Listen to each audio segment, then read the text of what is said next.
Hey everyone, what is going on today? I just wanted to make this video as a bit of a follow-up to another video I made a couple of years ago about making pipes that are perfectly in line with the grid.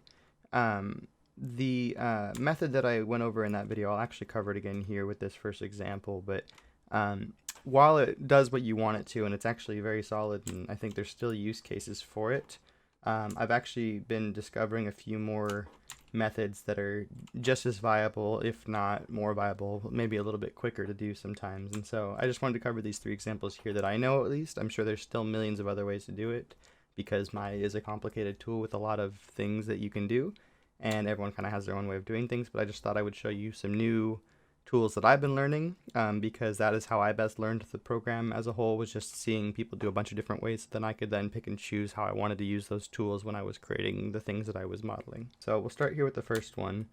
Basically, to exactly recap what I did in the last one, actually a little bit differently. Last time what I did is I beveled central edge, but I'm gonna use the insert edge loop tool here, and we'll say we're going to put 8 divisions along here because we're going to be using the bend modifier, and you're going to need some geometry in order to obviously have that work. So the goal we're trying to do is, say we want a 90-degree bend pipe, and we want it to be able to be in line with the grid so that the central point is always going to be in line. I have my grid set currently to having grid lines every 50. So this is a 100 meter or 100 centimeter long pipe, and this is a 100 centimeter long pipe, and we want it to be able to have a perfect 90-degree bend that would still leave it being modular, so that if you were building a level out in Unreal or some other application, that it'd be really easy to pick and choose where you want to place these things around, and they should snap together as long as you're in your other program using a similar grid to snap to. Okay, so we're going to go ahead and select our bend modifier here. A couple of preliminary things. I'm going to set this to 90. I'm going to set the low bound to 0 and the high bound to 2. And then I have angle snapping for my rotation set to absolute 15 degrees, which is nice. You can find that in the tool settings for the rotation tool, or you can hold down J and that will toggle. So for example, because mine is on, if I hold down J, it actually turns it off temporarily. So if I ever was trying to free rotate something, I could do that. In this case, I don't want to do that. We're actually going to flip this guy just because it looks like the low end is on the wrong side. Perfect. Going to move. What's happening? Who did this? What is happening? There it is. Okay. Change the curvature to 45. The low bound to 0 and the high bound to 2, I believe. And then we're going to go ahead and reorient our bend modifier so that it's bending the correct way we want it to. And then actually we want to snap the modifier to the very beginning of the pipe because that's where we want the beginning of our transition to start. Now, great, we can see that we have the 90 degrees, but it's of course not in line with the grid. So then what you're going to do is you're going to hit D to edit the pivot.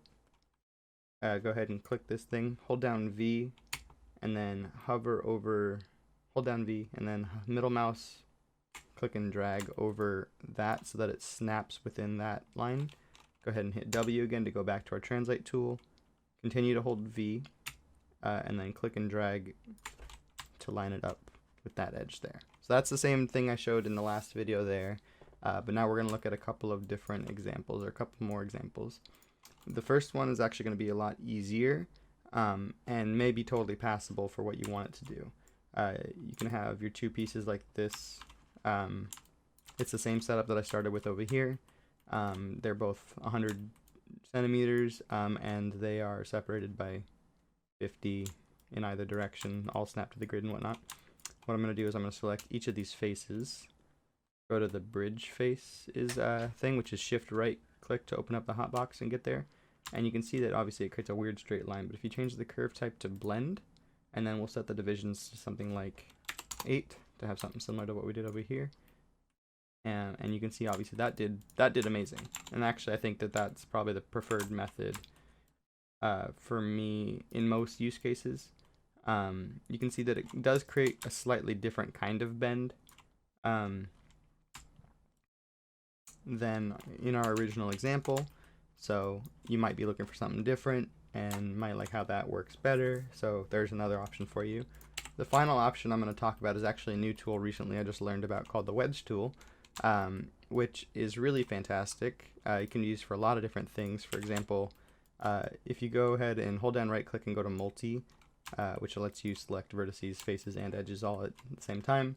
You select a face and then select an edge, for example, and then you're going to go shift right click wedge face. You can see that it creates a perfect wedge from the face down to that angle, and you can change the divisions, you can change the angle. This is kind of nice if you like want a perfect 45-degree angle or a perfect 30-degree angle or perfect other kind of angle. Like it's nice and mathematical, and you can set it like that, which is awesome. But for our use today, we're going to actually be we're going to be able to use the wedge tool to get a perfect bend that would be in line with like a cylinder, for example. These both, I think, do not actually line up well with a cylinder. You can see that like the bend is not actually following the smoothness of a cylinder, and I think that you'll see the same thing for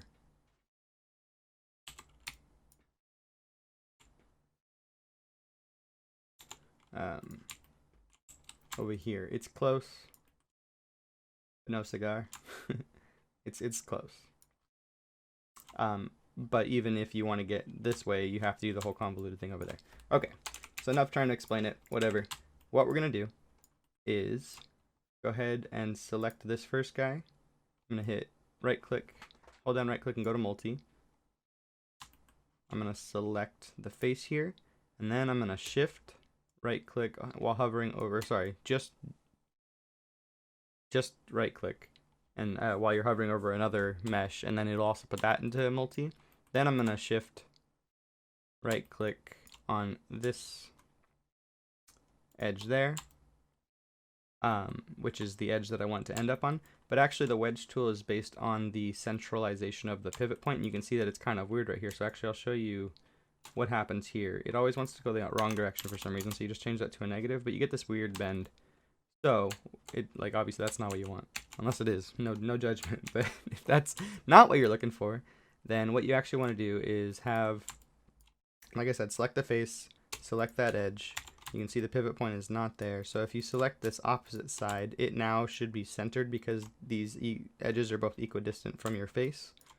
Then we'll go to the wedge tool, again set this to 90, and now you can see that that is perfectly in line with the cylinder. And you can also still do the 8 divisions. So let's actually compare this. I am curious. I think that the method that I showed off in the last video doing this will probably get you the same results, just with a much slower method. And so I think this is probably my preferred method for creating a cylinder that's in line with the, yeah, you can see here it does look like the way that when I did the insert edge loop tool on that original bended the pipe that we ended up bending, we had some different placement of those different subdivisions, so that's not quite in line, but you can see that it is the same bend. So they do end up with the same result, but obviously with the much faster method. So now, just to show you how quick it is, I did want to do this from scratch, creating things out. So say I want the radius of my pipes to be 50. We're going to go ahead and hit D to edit the snap. I'm holding down Shift to change just the position. Holding down X to now snap it to the grid. Going to select this face again, hold down X to snap to grid and move it to here. So that should be 100 meters or 100 centimeters. And then I'm gonna Control D to duplicate, rotate it 90 degrees, move it out there, move it out there. Okay, so we have our 2 pipes where we want the bend to begin and end. We're gonna create another cylinder that's also at a radius of 50. I'm gonna rotate it so it's facing upwards. Perfect. And now what we want to do is I'm gonna select that edge there. Oops. And we are gonna translate it there and translate it there. We want it to Oh, sorry. No. Select that guy. And then move it to that same pivot. And the reason we're doing that is because then we have just this strip here that's going to kind of be the definition of our curve. So now we do the same thing we had to do before. Right click and go to multi, select this face. I'm going to hover over this and do multi again. Don't want those. We're going to select that edge and then that edge to centralize the pivot. Go shift, hold down right click, wedge tool, invert. And you have a perfect 90. You can up the divisions. It's wonderful. And you can see now that, yeah, it's perfectly in line. We did it. We're geniuses. So that's that. It was an exciting tool just recently discovered, and I was excited to share that.